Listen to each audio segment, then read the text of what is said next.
Welcome to the National Environmental Policy Act, also known as NEPA Introductory Course, titled Coastal Barrier Resources, provided by the Florida Department of Transportation's, or FDOT's, Office of Environmental Management, or OEM. This training is part of a series of introductory courses that provides guidance on FDOT's process for complying with NEPA, called Project Development and Environment, or PD&E. Please see the Environmental Management Academy course catalog in the FDOT Learning Curve or the OEM website PD&E Training Track for other trainings in this series. Please note, links to all references mentioned in this training will be provided on the last slide. The purpose of this course is to provide instruction on analysis, coordination, and documentation of project impacts to Florida's coastal barrier resources. Please note, you may pause this training at any time. This training has 3 lessons. In Lesson 1, we'll define coastal barrier resources. And Lesson 2 will cover the process for determining if coastal barrier resource provisions apply to a project. And in Lesson 3, we'll discuss documentation in the environmental document. We'll now proceed to Lesson 1. What are coastal barrier resources? The Coastal Barrier Resources process is guided by Part 2, Chapter 15 of the PD&E Manual. This chapter provides an overview of coastal barrier resources and explains the procedure for conducting coordination and documentation. You may want to have this chapter handy as you go through this training.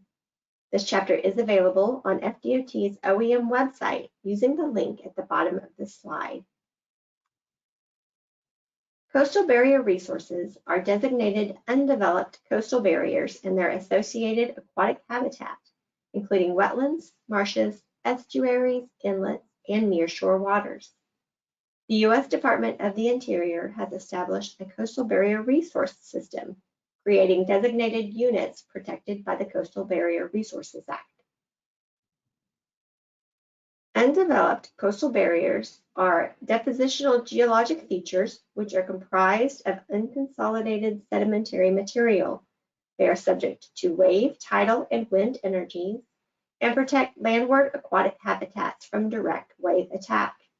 They include all associated aquatic habitats, including the adjacent wetlands, marshes, estuaries, inlets, and nearshore waters, but only if such features and associated habitats contain few man-made structures, and these structures and people's activities associated with them do not significantly impede geomorphic and ecological processes.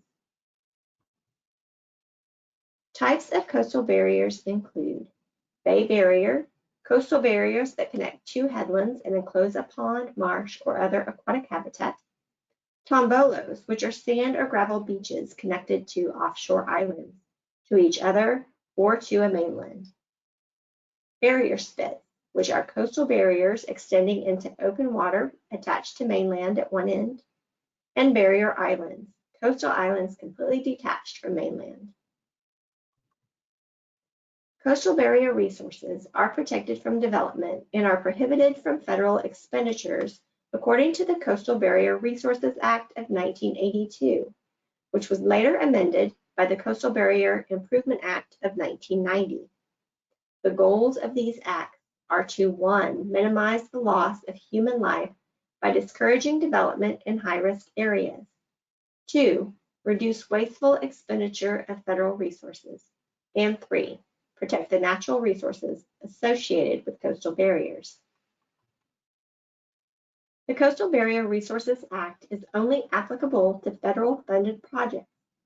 Coastal barrier resources protections do not apply to state environmental impact reports or non-major state actions. Otherwise protected areas, called OPAs, are an established category of undeveloped coastal barriers within the boundaries of lands reserved as wildlife refuges, parks, or areas for other conservation purposes.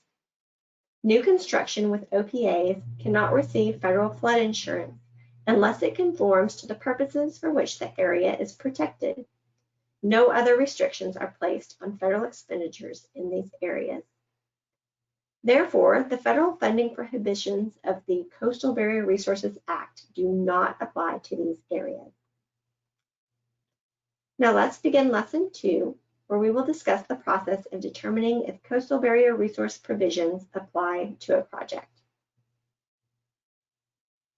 In order to determine if the provisions apply, review Coastal Barrier Resource System unit maps to see if the project is in the vicinity of or leads directly to a designated coastal barrier resource unit that's not identified as an OPA. These maps are available as data layers in the environmental screening tool called the EST. The EST can be utilized even if the project was not screened in the Efficient Transportation Decision-Making, or ETDM, process. Maps are also available from the U.S. Fish and Wildlife Service website. If the project is in the vicinity of or leads directly to one of these units, then review the federal funding provisions and exceptions to see if the project can receive federal funds.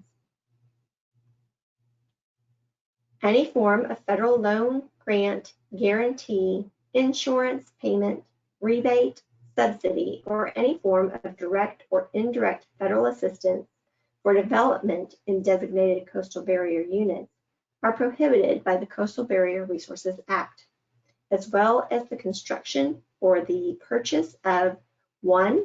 Structures, appurtenance, facilities, or related infrastructure. 2. Roads, airports, boat landing facilities, or other facilities. 3. Bridges or causeways leading to any coastal barrier resource system unit. And 4. Assistance for erosion control or stabilization of any inlet, shoreline, or inshore area, except in certain emergencies.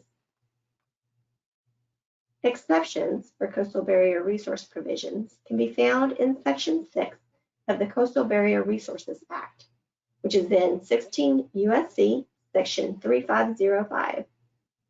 A federal expenditure is allowable within the coastal barrier resource system units if it meets any of the following exceptions: maintenance or construction of improvements to existing federal navigational channels, including the intracoastal waterway, and related structures such as jetties, including disposal of dredge materials related to such maintenance or construction. The maintenance, replacement, reconstruction, or repair, but not the expansion, of publicly owned or publicly operated roads, structures, or facilities that are essential links in a larger network or system. Construction, operation, maintenance, and rehabilitation of U.S. Coast Guard facilities and access to them. A federal expenditure is also allowable within coastal barrier resource system units if it meets any of the following exceptions and is also consistent with the 3 goals of the Coastal Barrier Resources Act. These exceptions include projects for the study, management, protection, and enhancement of fish and wildlife resources and habitats, including acquisition of fish and wildlife habitats and related lands, stabilization projects for fish and wildlife habitats, and recreational projects. Also, scientific research, including aeronautical, atmospheric, space, geologic, marine, fish and wildlife, and other research, development, and applications. Maintenance, replacement, reconstruction, or repair, but not the expansion, except for U.S. Highway 1 in the Florida Keys, of publicly owned or publicly operated roads, structures, or facilities. All highways on the federal network are essential links in a larger network or system. And lastly, non-structural projects for shoreline stabilization that are designed to mimic, enhance, or restore a natural stabilization system. During the planning phase, projects are discussed during the statewide acceleration transformation team meetings, and projects which are not eligible for federal funding under Section 5 of the Coastal Barrier Resources Act are either removed from the work program or assigned state or local funds. Projects that qualify for an exception cannot proceed with federal funding until they've undergone an interagency consultation as contained in advisory guidelines outlined in the Federal Register. This includes U.S. Fish and Wildlife Service comment prior to federal funding approval. Consultations only required if the project is in the vicinity or leads directly to a coastal barrier resources system unit. Now, this coordination takes place during the PD&E phase. Note that consultation is not required for areas identified as OPAs. During the PD&E phase, the ETDM Programming Screen Summary Report is reviewed for Environmental Technical Advisory Team, or ETAC, comments in the coastal and marine issue. The screening results should identify if the project is in the vicinity or leads directly to a coastal barrier resource system unit. The district will prepare a transmittal letter that includes the NEPA assignment standard statement shown here. The letter should include a project description and map showing the project location in relation to the coastal barrier resource system unit. This information is sent to the U.S. Fish and Wildlife Service's local field office and ETAP member. Contact information is provided in Part 2, Chapter 15 of the PD&E Manual. We will now proceed to Lesson 3 to discuss documentation in the environmental document. Documentation in Type 2 categorical exclusions, or CEs, environmental assessments called EAs, and environmental impact statements, or EISs, is necessary if the project is subject to the consultation requirements of the Coastal Barrier Resources Act.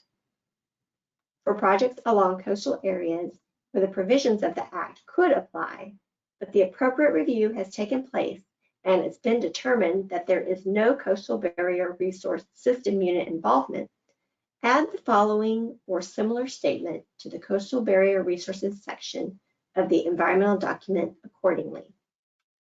It has been determined that this project is neither in the vicinity of nor leads directly to a designated coastal barrier resource unit pursuant to the Coastal Barrier Resources Act of 1982 and the Coastal Barrier Improvement Act of 1990. For Type 2 CEs, briefly summarize the consultation process and final determination in the Type 2 categorical exclusion determination form as appropriate based on the outcome of the consultation. The correspondence and other documents developed during the consultation process should be contained in the project file in SWEPT. It is recommended that these documents be placed within the Coastal Barrier Resources folder within SWEPT. For EAs and EISs, summarize the consultation and final determination in the Coastal Barrier Resources section. Correspondence and other documentation are referenced and included in the appendix. The Office of Environmental Management maintains a central library of training materials as well as documents and publications, including manuals, handbooks, guidelines, and agreements. Key references pertinent to this training include the Environmental Management Academy course catalog, which is in FDOT's Learning Curve and is also available through the OEM PD&E training track on OEM's website. Other resources include the PD&E Manual, ETDM Manual, the FDOT Procedural Document Library, and the U.S. Fish and Wildlife Service Coastal Barrier Resource Systems website.